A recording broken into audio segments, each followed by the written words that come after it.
ની આસપાસ દોલનો કરે છે।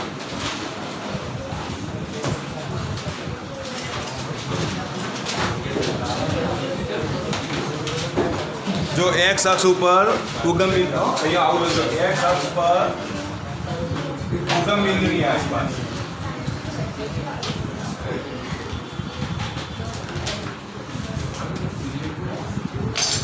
ડોલર x અક્ષ ઉપર ઉગમ બિંદુની આસપાસ દોલનો કરે અને બીજું તમે શું લખશો બોલો ડોલર y અક્ષ પર ઉગમ બિંદુની આસપાસ દોલનો કરે।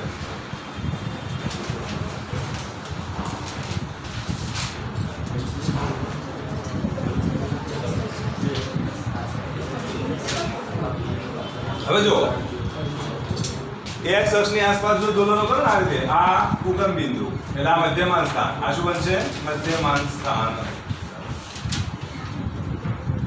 આ બાજુનું મહત્તમ સ્થાનાંતર એટલે x બરાબર a આ બાજુનું ઋણ મહત્તમ સ્થાનાંતર એટલે x બરાબર માઈનસ a આ x અક્ષ છે કયો અક્ષ છે આ x અક્ષ।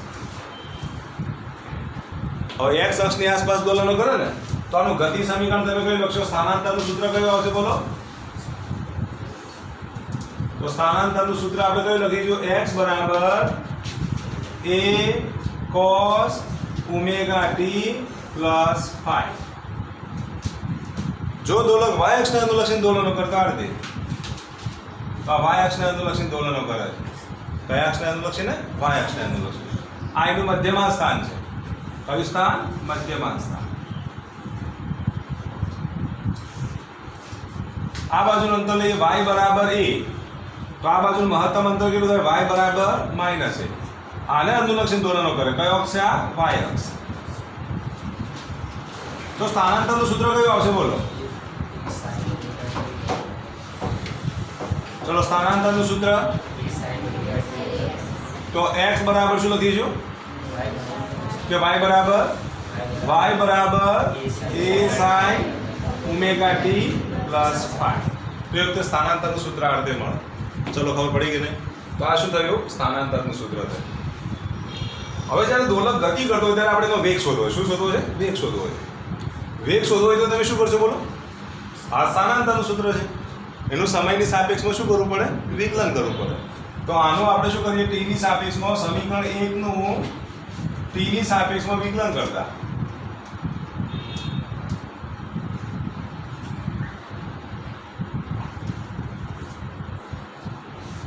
શું કરવાનું સમીકરણ 1 નું t ની સાપેક્ષમાં વિકલન કરવાનું તો આપણને શું મળે બોલો સ્થાનાંતરમાંથી વેગનું સૂત્ર મળે।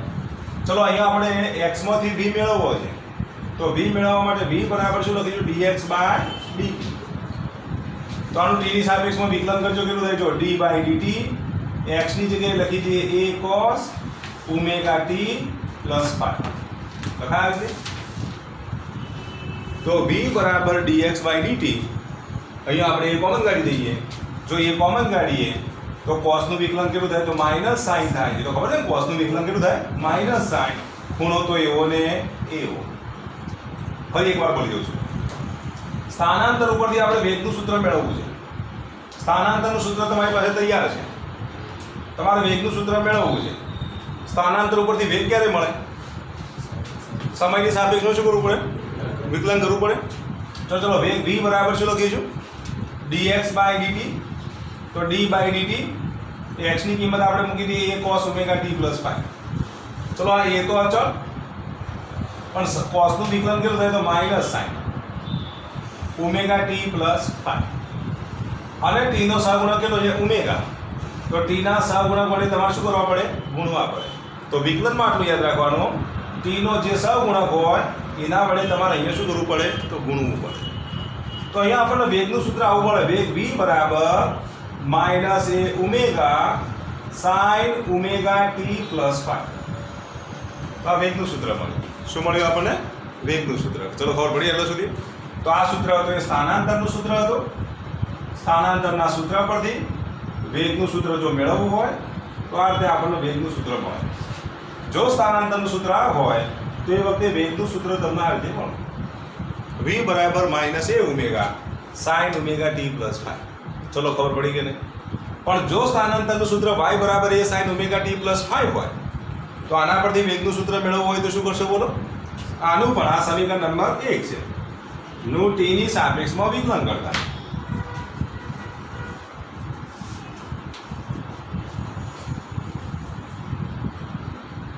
ચલો t ની સાપેક્ષમાં વિકલન કરીએ તો શું લખાય બોલો? y નું વિકલન કરીએ તો dy by dt, dy by dt એટલે વેગ v, સ્થાનાંતરનું સમયની સાપેક્ષમાં વિકલન.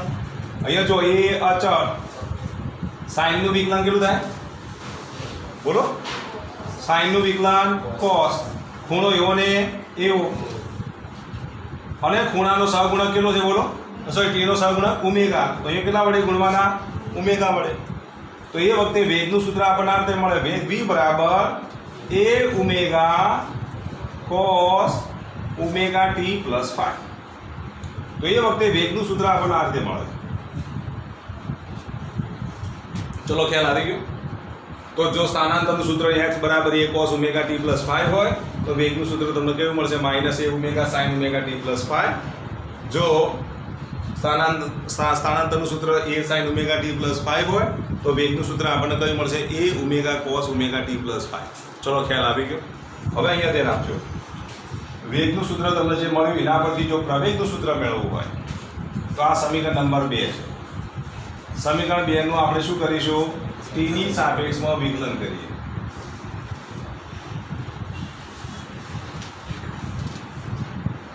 ચલો સમીકરણ 2 નું t ની સાપેક્ષમાં વિકલન કરો તો પ્રવેગ મળે.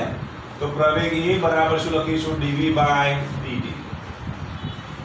તો જો માઇનસ a ઓમેગા અચળ, sin નું વિકલન કેટલું થશે? cos.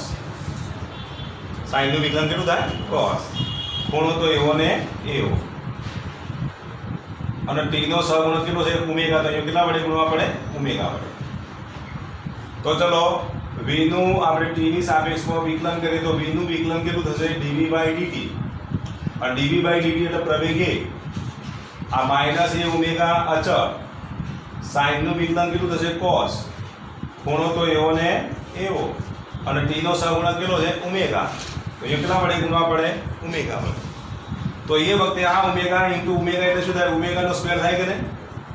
તો પ્રવેગનું સૂત્ર આપણને આ રીતે મળે, પ્રવેગ એ બરાબર માઇનસ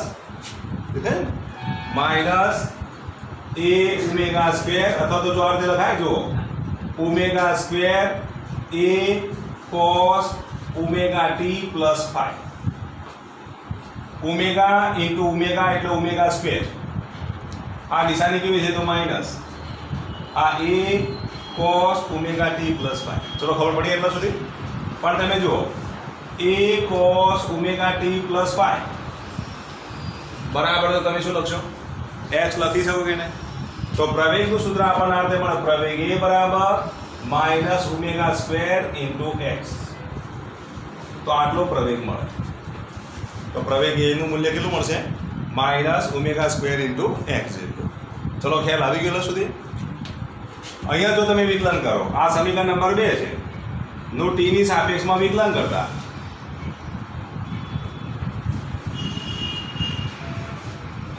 ચલો આનો આપણે t ની સાપેક્ષમાં વિકલન કરીએ તો પ્રવેગ મળે. તો પ્રવેગ a બરાબર શું લખીશું? dv by dt. જો a ઓમેગા અચળ, cos નું વિકલન કેટલું થશે? તો માઇનસ sin. cos નું વિકલન માઇનસ sin, ખૂણો તો એવો ને એવો, અને t નો સહગુણક કેટલો છે? ઓમેગા. તો એ કેટલા વડે ગુણવા પડે? ઓમેગા વડે. આ માઇનસ નું આગળ લઈ જાઓ તો માઇનસ, જો ઓમેગા ઇન્ટુ ઓમેગા એટલે omega square into a sin omega t plus 5. a sin omega t plus 5. a sin omega t plus 5 ની જગ્યાએ શું લખાય? y. ધેરફોર પ્રવેગ a બરાબર શું મળશે? Minus omega square into y મળે. તો આ પ્રવેગનું સૂત્ર મળે. બરાબર? તો જો સ્થાનાંતરનું સૂત્ર આ હોય તો પ્રવેગનું સૂત્ર કયું મળશે? Minus omega square into x. જો સ્થાનાંતરનું સૂત્ર y વાળું હોય તો પણ પ્રવેગનું સૂત્ર કયું મળશે? a બરાબર minus omega square into y. પરંતુ અહીંયા સ્થાનાંતરમાં v નું મૂલ્ય કેવું આવે છે? Minus a omega. અહીંયા v નું મૂલ્ય કેટલું આવે છે? a omega. ચલો ખ્યાલ આવી ગયેલા સુધી? કોઈને કન્ફ્યુઝન છે આમાં? આટલું તમે ફટાફટ લખી દો.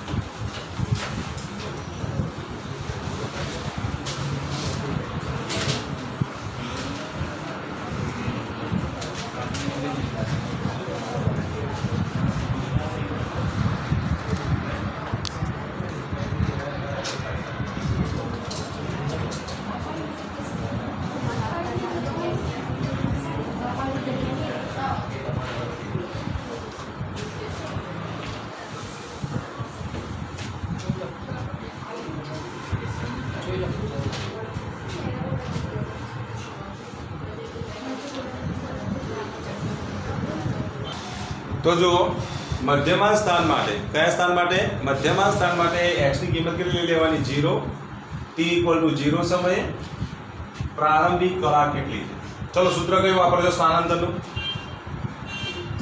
સૂત્ર કયું વાપરીશું x = a cos omega t plus phi x ની જગ્યાએ કેટલા મૂકી દેવાના 0 a ની જગ્યાએ a cos ઓમેગા ની જગ્યાએ ઓમેગા પણ t ની જગ્યાએ કેટલા 0 વત્તા શું લખીશું phi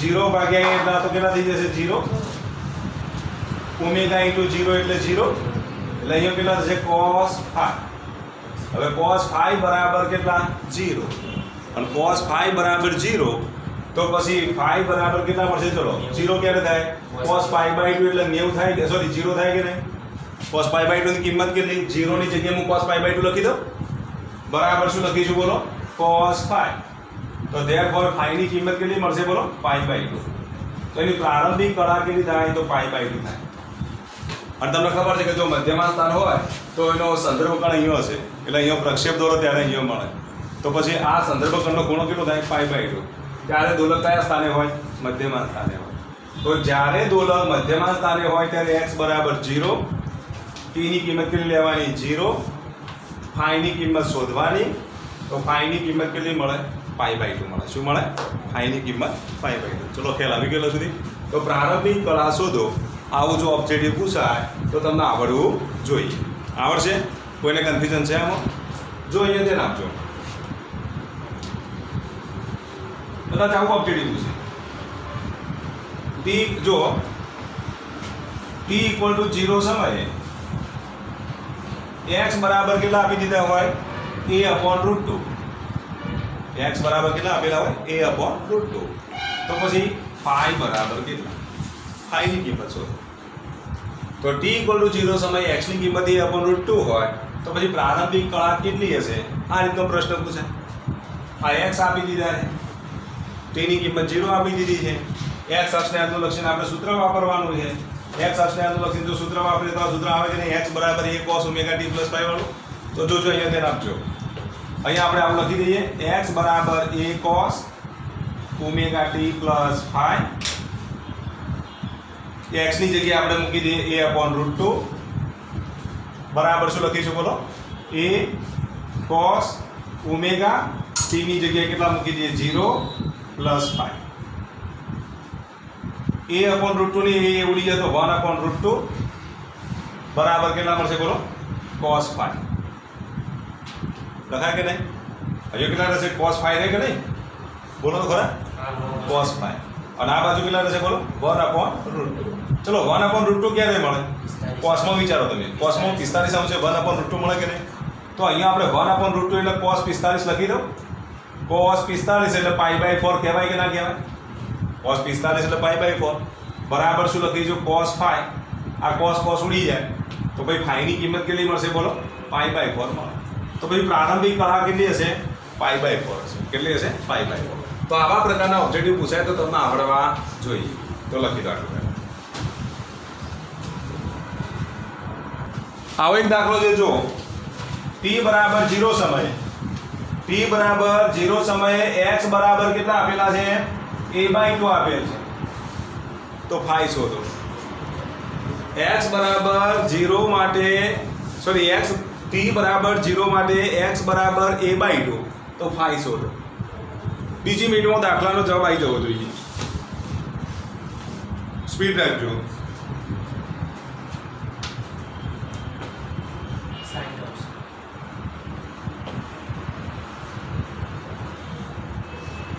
લખી દે તો પતી ગયું ઓકે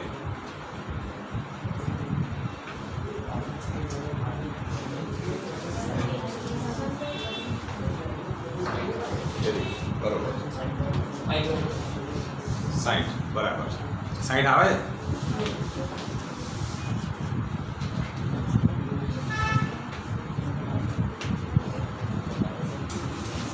ચલો 60 અંશ આવે છે જો જવાબ ના આવતો અહીંયા તેને આપજો x ની જગ્યાએ આપણે a/2 મૂકી દઈએ જો અહીંયા તેને આપો a/2 = a cos omega t ની જગ્યાએ 0 + phi અહીંયા એ ઉડી જશે તો 1/2 બરાબર cos 5. 1/2 ક્યારે મળે તમને ખબર છે? cos 60 એટલે 1/2 થાય કે નહીં? cos 60 એટલે cos તમે π/3 લખો તો પણ ચાલે, બરાબર cos 5. cos નીકળી જશે તો phi બરાબર π/3. phi ની કિંમત કેટલી મળશે? π/3. અથવા તો તમે phi બરાબર 60 અંશ લખો તોય ચાલે. phi બરાબર શું લખીશું? 60 અંશ. ચલો આવડશે આવો દાખલો પૂછાય તો. પણ જો આવું સીધું તમને આપ્યું નહીં હોય, તમને સૂત્ર આપ્યું છે y નું. શું આપ્યું છે? y. જો આ રીતે આપેલું હોય y બરાબર, હવે આવડવું જોઈએ,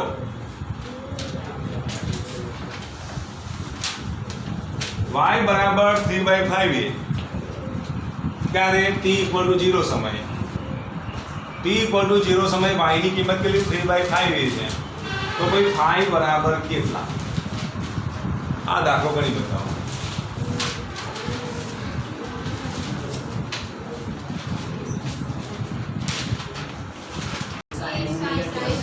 ચલો y છે માટે y બરાબર a sin omega t plus 5. y ની જગ્યાએ મૂકી દઈએ 3a/5 બરાબર a sin. હવે આ ઓમેગા t તો 0 થઈ જશે એટલે ડાયરેક્ટ હું 5 લખી દઉં. આ a ઉડી જશે. 3/5 એટલે કેટલા લખાય? sin 37 લખાય કે નહીં? બરાબર sin 5. તો 5 ની કિંમત કેટલી મળશે? 37. તો એ રીતે પ્રારંભિક કળા આટલી હશે. તો આ પ્રકારના જો દાખલા પૂછાય તો તમને આવડવા જોઈએ. ચલો ખ્યાલ આવી ગયો એટલા સુધી. તો આવું ઓબ્જેક્ટિવ પૂછાયેલું છે, બરાબર. તો કયું વિધેય વાપરવું એ તમને ખબર પડવી જોઈએ. और બીજી વાત એ કે જો વેગનું સૂત્ર આપણને આ રીતે મળી. જુઓ વેગ v બરાબર minus a omega sin omega t plus 5 આવું સૂત્ર મળ્યું હતું ને. અહીંયા પણ વેગનું સૂત્ર તમને આ રીતે મળ્યું હતું. જુઓ વેગ v બરાબર a omega cos omega t plus 5. હવે જો અહીંયા મારા cos નો લોપ કરવો છે અને જો cos નો લોપ કરવો હોય તો આપણે બંને બાજુ શું કરી દઈએ? વર્ગ કરી દઈએ. બંને બાજુ જો વર્ગ કરીએ તો આવું લખાઈ જુઓ v² બરાબર a² ઓમેગા સ્ક્વેર. અને અહીંયા શું લખીએ બોલો? cos² ઓમેગા t પ્લસ 5 લખાય કે નહીં? લખાય આ રીતે. હવે જો અહીંયા ધ્યાન આપો a² ઓમેગા સ્ક્વેર અને આ cos² જે છે એની જગ્યાએ 1 minus sin² omega t plus 5 લખાય કે ના લખાય? cos² થીટા એટલે 1 માઇનસ sin² થીટા લખી શકાય. કેમ આવું કર્યું? તો એનું એક જ કારણ છે કે અહીંયા આપણને સ્થાનાંતરનું સૂત્ર આ રીતે મળેલું છે y બરાબર a sin omega t plus 5. તો આમાંથી જો તમે sin ન કરતા બનાવો તો sin ઓમેગા t પ્લસ 5 બરાબર શું લખાય? y upon a લખાય. ખબર પડી? ફરી એકવાર બોલું છું. આ વેગનું સૂત્ર આપણે આગળની થિયરીમાં મેળવી દીધું. પરંતુ અહીંયા જો cos નો તમારે લોપ કરવો હોય તો એ cos નો લોપ કરવા માટે આપણે બંને બાજુ વર્ગ કરી દઈએ. બંને બાજુ વર્ગ કરીએ તો અહીંયા શું થઈ જશે? cos². cos² માંથી જો sin માં આવે તો sin ની જગ્યાએ આ કિંમત તમે મૂકી શકો. એટલે આ cos² થીટાની જગ્યાએ લખી દઈએ 1 માઇનસ sin² થીટા. હવે આનું આપણે સાદુરૂપ આપીએ તો આ રીતે લખાય જો a² omega square 1 minus sin omega t plus 5 ની જગ્યાએ આપણે શું લખી દઈએ? y upon a. એટલે એ શું આવશે બોલો? y upon a નો સ્ક્વેર. હવે આપણે a² લસા લઈ લઈએ તો a² લસા લઈએ તો આવું લખાય a² ઓમેગા સ્ક્વેર. અહીંયા a² વડે ગુણીએ તો a² માઇનસ y² upon શું આવશે? a². આ a² ઉડી જશે તો therefore v² બરાબર omega square a² minus y². therefore v બરાબર જો આનું વર્ગમૂળ લઈએ તો પ્લસ ઓર માઇનસ ઓમેગા. તમને ખબર છે કે જો x² બરાબર 4 હોય તો x બરાબર તમે શું લખો છો? Plus or minus 2. અને તમને ખબર છે કે કંપ વિસ્તારનું મૂલ્ય ધન હોય ને x અક્ષની ધન દિશામાં સ્થાનાંતર થાય ને x અક્ષની ઋણ દિશામાં સ્થાનાંતર થાય. તો અહીંયા બંને મૂલ્યો લઈશું પ્લસ ઓર માઇનસ અને આના વર્ગમૂળમાં શું લખીશું બોલો? a² minus y². ફરી એકવાર બોલી દઉં છું. આનું વર્ગમૂળ v, આખા પદનું વર્ગમૂળ લઈએ તો પ્લસ ઓર માઇનસ ઓમેગા સ્ક્વેરનું વર્ગમૂળ કેટલું છે? ઓમેગા. અને આ પદનું વર્ગમૂળ કરવું હોય તો વર્ગમૂળમાં શું લખીશું? a² minus y². તો આમ વેગનું એક આપણને બીજું સૂત્ર મળ્યું જે સ્થાનાંતર આધારિત છે. શેના પર આધારિત છે? સ્થાનાંતર આધારિત. વેગનું આ સૂત્ર હતું જે સમય આધારિત હતું. ખાસ યાદ રાખજો. સ્થાનાંતર આધારિત વેગનું જો સૂત્ર લખવું હોય તો આ સૂત્ર લખવાનું. સમય આધારિત વેગનું સૂત્ર કીધું હોય તો આ લખવાનું. આમાં y આવતો જ નથી. જો સમય આવે, સમય સાથે વેગ બદલાય છે.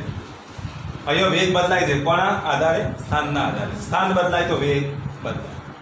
સમગ્ર ગતિ દરમિયાન ઓમેગાનું મૂલ્ય કેવું રહેવાનું? અચળ. મહત્તમ સ્થાનાંતરનું મૂલ્ય પણ કેવું રહેવાનું? અચળ. પણ જુદા જુદા બિંદુઓ માટે y ની કિંમત કેવી હશે? જુદી જુદી. અને જુદા જુદા બિંદુઓ આગળ જો y ની કિંમત જુદી જુદી હોય તો વેગનું મૂલ્ય પણ કેવું મળશે? જુદું જુદું મળશે.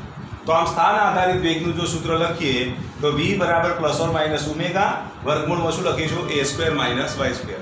સમય આધારિત જો વેગનું સૂત્ર કીધું હોય તો v બરાબર omega cos omega t plus pi, અથવા તો v બરાબર આ સૂત્ર પણ તમે લખી શકો.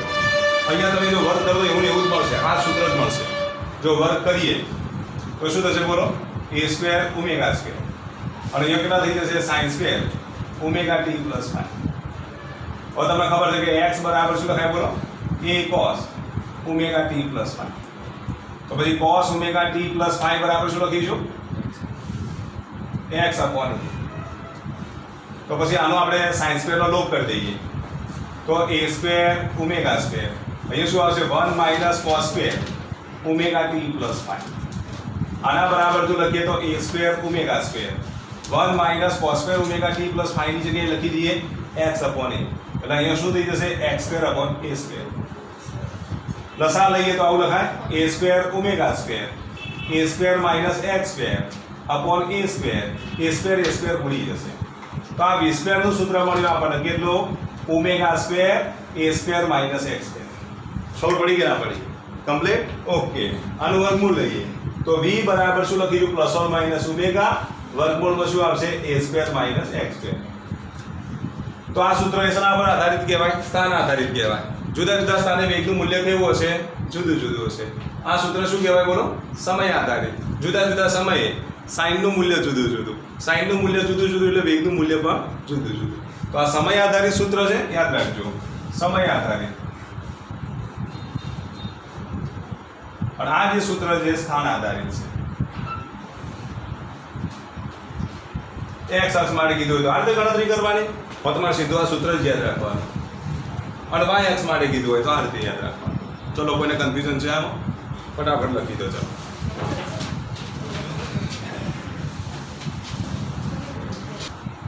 તો જો અહીંયા જરા આપણું પ્રવેગનું સૂત્ર આ છે. વેગનું સૂત્ર આ. મહત્તમ પ્રવેગ આપણે શોધવો છે. મહત્તમ પ્રવેગ શોધવા માટે x નું મૂલ્ય તમારે કેવું લેવાનું બોલો? મોટું લેવું પડે. મોટા મોટી કિંમત કેટલી x ની? કાં તો પ્લસ a હોય કાં તો પછી માઇનસ a. ચલો, પ્લસ a હોય તો a નું મૂલ્ય કેટલું મળશે? માઇનસ ઓમેગા સ્ક્વેર, અને x ની જગ્યાએ હું a મૂકી દઉં તો એ વખતે પ્રવેગનું મૂલ્ય આટલું મળે. આ મહત્તમ પ્રવેગ થયો, જેને આપણે a મેક્સ વડે દર્શાવી દઈએ. અને જો x બરાબર માઇનસ a હોય તો પછી એ વખતે પ્રવેગનું મૂલ્ય કેટલું થશે? મહત્તમ પ્રવેગનું મૂલ્ય minus omega square minus a. x ની જગ્યાએ તમે માઇનસ a મૂકો તો એ શું થઈ જશે બોલો? Omega square. તો એ વખતે મહત્તમ પ્રવેગ આટલો મળે. ટૂંકમાં આટલું યાદ રાખવાનું, x ની કિંમત પ્લસ હોય તો a max ની કિંમત માઇનસ હોય. જો x ની કિંમત માઇનસ હોય તો a max ની કિંમત પ્લસ હોય. અહીંયા આપણે a લઈએ તો અહીંયા શું આવશે? Omega square. ફરી એકવાર બોલી દઉં, x ની કિંમત પ્લસ તો a ની કિંમત માઇનસ, x ની કિંમત માઇનસ a ની કિંમત પ્લસ, x ની કિંમત પ્લસ a ની કિંમત માઇનસ, x ની કિંમત માઇનસ a ની કિંમત પ્લસ. અહીંયા plus or minus a, plus or minus a. તો અહીંયા પ્લસ ઓર માઇનસ શું થશે બોલો? માઇનસ પ્લસ શું થશે? Omega square. તો આ મહત્તમ પ્રવેગનું સૂત્ર મળ્યું. શું મળ્યું? મહત્તમ પ્રવેગનું સૂત્ર. આટલું લખી દો.